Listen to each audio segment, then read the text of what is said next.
Deputy speaker, मैं यही point out कर रहा था। हमें तो दर्स देते हैं अपने गिरबानों में जाके।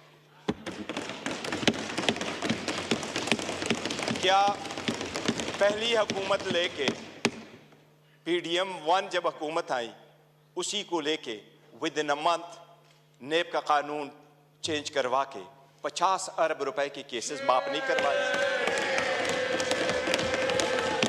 It's a ground reality, it's a ground reality deputy speaker, it's a ground reality.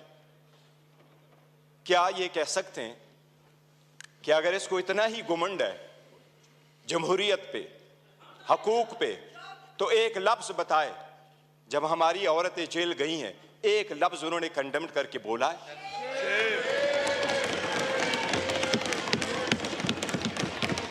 एक हमारे लोगों को जब इलेक्शन के प्रोसेस से गोया, ये जो पीछे लोग आप देख रहे हैं 91, ये 91 नहीं थे, ये 91 वही है। दे वर टू बिग टू रिग, इसलिए नहीं छोड़ सके थे। ये तो हमें 30 भी नहीं दे रहे थे।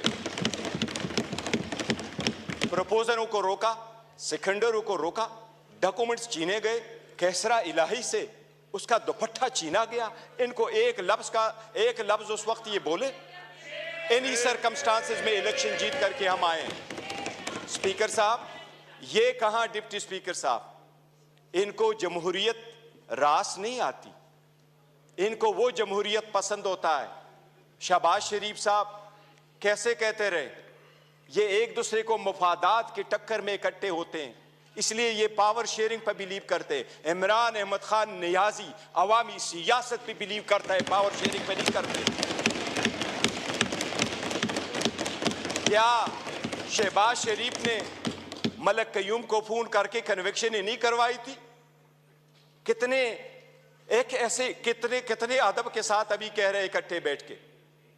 आज इन्होंने सारे एक डाइनिंग टेबल पे बैठने वाले लोगों में इतने ओहदे नहीं बांटे। ये इमरान खान है, जिस वक्त आपके पास डेमोक्रेसी आएगी, जिसने मोरूसी सियासत को खत्म किया, मेरे जैसा वर्कर चेयरमैन PTI की हैसियत से इस वक्त खड़ा है।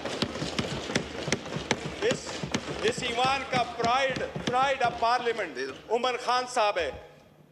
Pride of parliament Umar Khan, जिसके पास शायद ज्यादा वोट तो नहीं आए, he couldn't get most of the vote, but he was the candidate with most credibility, alhamdulillah।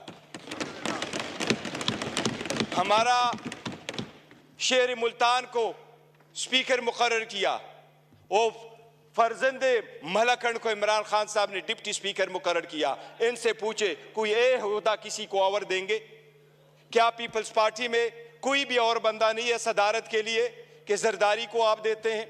Your honour, democracy ऐसी नहीं है। डेमोक्रेसी ऐसी नहीं है कि बकेन के दरख्त लगाए और आड़ू की पौधे का फिर आप तस्वर रखे कि आड़ू मिलेंगे। ये बकेन के दरख्त है, अवाम से इनके कोई उम्मीद नहीं है कि इनको आड़ू मिलेगा। योर ऑनर, हमें एहसास करना होगा ये जाती मुफादात में आते हैं। कितने फ्राइडली कह रहा है कि सबसे कम उम्र इनके तरफ है और सबसे बूढ़े भी इनके तरफ बैठे हैं। जमहूरियत में potential ability in talent matter करता है, जो आपको इस तरफ मिलेगा। यही रीजन है कि हम में से इमरान खान का कोई भाई बहन भांजा भतीजा इस वक्त नहीं बैठा, लेकिन हमें जान से अजीज है और हमारे 100 इनके 200 पे बारी है। यही वो डेमोक्रेसी थी मिस्टर डिप्टी स्पीकर। जो लोग हमारे साथ आजाद हुए वो हमसे आगे बढ़े, जो हमारे बाद आजाद हुए वो हमें पीछे छोड़ के गए। जब पाकिस्तान का नाम ले लो, दुनिया के लोएस्ट क्रेडिबिलिटी में आता है। रूल ऑफ लॉ में हम सिर्फ अफगानिस्तान और म्यांमार से आगे, बाकी पूरी दुनिया से पीछे। हम गुर्बत में 37% गुर्बत से नीचे, नेशनल पॉवर्टी लाइन में 21% नीचे। हम कैसे आगे तरक्की करेंगे? बाकी गैस, पेट्रोल, बिजली तो दूर की बात, आपको पानी मुयस्सर नहीं है। ये इन लोगों की 4 दहाइयों की कसम रहा है जो आवाम को दिया है। इसलिए अवाम ने समझ करके इनको रिजेक्ट कर दिया है। एमकेएमयू वाले वो साथ बैठे थे। मुझे हमेशा से दो पार्टियां अदरवाइज पसंद हुआ करती थी, एक जमात इस्लामी जिसमें फिर भी जमहूरियत है, दूसरा एमकेएम जिसमें मुतवस्सित तबके के लोग शामिल होते थे। लेकिन इस मर्तबा वो भी टिकट लेने वालों के लाइन में लग गए और अपने वसूली की सौदाबाजी की। इनके 15 सीटें बैठ करके दिखाता हूं, 1 2 3 15 सीटें हमारी कराची में उन्होंने ली है, 2 सीट हैदराबाद में ली है। यही वो 15 सीटें जो उनको कहा क्या बेहतर होता अगर ये ओहदे के पीछे न जाते, असूल पे चढ़ते और ये छोड़ जाते, क्या फर्क पड़ता? इनके पास अब ये ना होता। जनाब स्पीकर, अगर आगे चलना है तो कुछ बेसिक वसूल पूरे दुनिया में होते हैं। पहला वसूल ये आपके सामने वो साइफर का जिक्र कर रहा है। साइफर एक हकीकत है। इमरान खान साहब ने जिस वक्त ये उठाया है, वो लोग जो मुल्क को साजिश करा कि हुकूमत खत्म करने में, उनका ट्रायल होना चाहिए बजाय उसकी जिसकी आपने हुकूमत खत्म किया और उसको ट्रायल पे करवाया। जनाब स्पीकर, कितने गौर से कहते हैं कि इलेक्शन फ्री, फेयर और ट्रांसपेरेंट होना चाहिए। आप उस हुकूमत का हिस्सा थे डिप्टी स्पीकर। जो ही हुकूमत बनी, इनकी पीडीएम आई, सबसे पहले इलेक्ट्रॉनिक वोटिंग मशीन इन्होंने खत्म करवाई, because they knew it public के रिजेक्टेड। ये ओहदे बांटते, ये ओहदे बांटते आपस में, ये डेमोक्रेसी से दूर दूर उनका कोई ताल्लुक नहीं।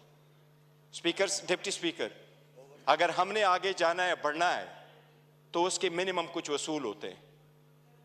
और मिनिमम वसूलों में यह कि एक वक्त में बहुत सतात, कल मायूसी जरूर हुई है कि ये तो हम मानते भी नहीं है कि ये प्राइम मिनिस्टर है, लेकिन फिर भी उस ऑफिस में निकलते हुए भी इसने हमारे वो औरतें बहनें जो जेलों में, उनकी रिलीज का कोई ऑर्डर नहीं किया था। इससे तो यूसुफ रजा गिलानी बेहतर था, जिसने पहले दौर में ये कह दिया था कि जज उसको मैं आजाद कराऊंगा। ये वही वाले लोग हैं जो उस तरफ चले गए। डिप्टी स्पीकर साहब, डेमोक्रेसी के वो उसूल जिसको लोग सुनहरी उसूल क्या कहा करते थे, ये लोग कुर्बान कर चुके हैं। ये आकर के आपको दर्स देते हैं कि हम डेमोक्रेटिक है। योराना, ये डेमोक्रेटिक नहीं है, ये मुफाद फरस्त है। इसमें कोई शक नहीं। आपने नेब के कानून में तरमीम की, आपने अपने मुफादात की पॉलिसी की, सबसे बड़ी काबीना इसने बनवाई। इंडिया का मैं एक मिसाल देता हूं डिप्टी स्पीकर। 1971 में इंडिया की आबादी थी 54 करोड़, आज इंडिया की आबादी है 140 करोड़। 71 में इंडिया की लोकसभा की यानी नेशनल असेंबली की सीटें 528 थी, आज भी इंडिया में लोकसभा की सीटें 528 है। जो सीटें मुख्तस थी 54 करोड़ लोगों के लिए, इंडिया ने कहा हमने ओहदे नहीं बांटे, सीटें नहीं बांटी, हमने अपना पैसा बचाना है, अवाम का पैसा बचाना है। आज भी 140 करोड़ उसी सीटों पे बैठे। अगर ओहदे नहीं बांटने और अपनों को नहीं माना तो डेमोक्रेसी आगे बढ़ेगी। लेकिन अगर मुफादात की डिप्टी स्पीकर सियासत होगी तो हम आगे नहीं बढ़ सकेंगे। हमने आपके सामने एक प्रिविलेज मोशन भी लेके आया। कौन सा लफ्ज है जो उमर साहब का आपने स्पंज किया है, लेकिन हमें नेशनल टीवी पे आप स्पेस नहीं दे रहे।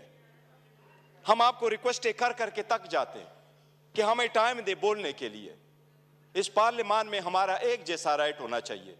ये स्टेट तो हमारा है और हम अलग-ऐलान कहते हैं कि जब पाकिस्तान की दिफा और सालमियत का आएगा, हम हर किसी के साथ इकट्ठे खड़े होंगे। पाकिस्तान की दिफा में कोई आंच नहीं आने देंगे। जनाब डिप्टी स्पीकर, यह तो आईन में लिखा है कि कोई अदालत यह फैसला दे सकती है कि कोई सादिक और अमीन है या नहीं है, लेकिन आईन में यह कहीं भी नहीं लिखा। पाकिस्तान की किसी अदालत के पास यह इख्तियार नहीं है कि क्या कि कोई मुहिब वतन है या नहीं है। हम सबसे ज्यादा मुहिब वतन है, हमारा लीडर सबसे ज्यादा मुहिब वतन है। इसलिए अगर आगे चलना है, आज 4 दिन हो गए, हर मर्तबा हमारी ब्लैकआउट किया जाता है। इमरान खान साहब की आवाज पे पाबंदी है। बानी चेयरमैन बहलो, वो बोलना है तो बोल दे, नाम नहीं ले सकते। क्यों? जो इस वक्त दुनिया के सबसे पॉपुलर लीडर है, उसके मरहूनी मिन्नती हम सारे बैठे हैं। अगर आप सरकार यह कबूल करती है कि बलूचिस्तान के लोगों के लिए तो यह हो कि हम उसको मेन स्ट्रीम में लेके आए, लेकिन हमें इस पार्लियामेंट में होते हुए भी हमें यह नहीं माना जाता कि हम और ये एक जैसे एक व किस्म का राइट है, तो यह चलना मुश्किल हो जाएगा। डिप्टी स्पीकर साहब, आपसे इल्तिजा है कि इस मर्तबा जो हमारे प्रिविलेज मोशन आपके पास आए हैं, हमें इक्वल टाइम दे। हमने पहले दिन कमिटमेंट की है कि हमारी अपोजिशन डिस्ट्रक्टिव अपोजिशन नहीं होगी, कंस्ट्रक्टिव अपोजिशन होगी। हम हुकूमत को अकाउंटेबल करेंगे फॉर इट सेक्शन 2 के हम नहीं मानते कि यह हुकूमत के हकदार है, लेकिन सबसे पहले ये कि हम और उनके जो टाइम मिलना है वो एक जैसा, और हमें आपको दरखास्त न करनी पड़ेगी।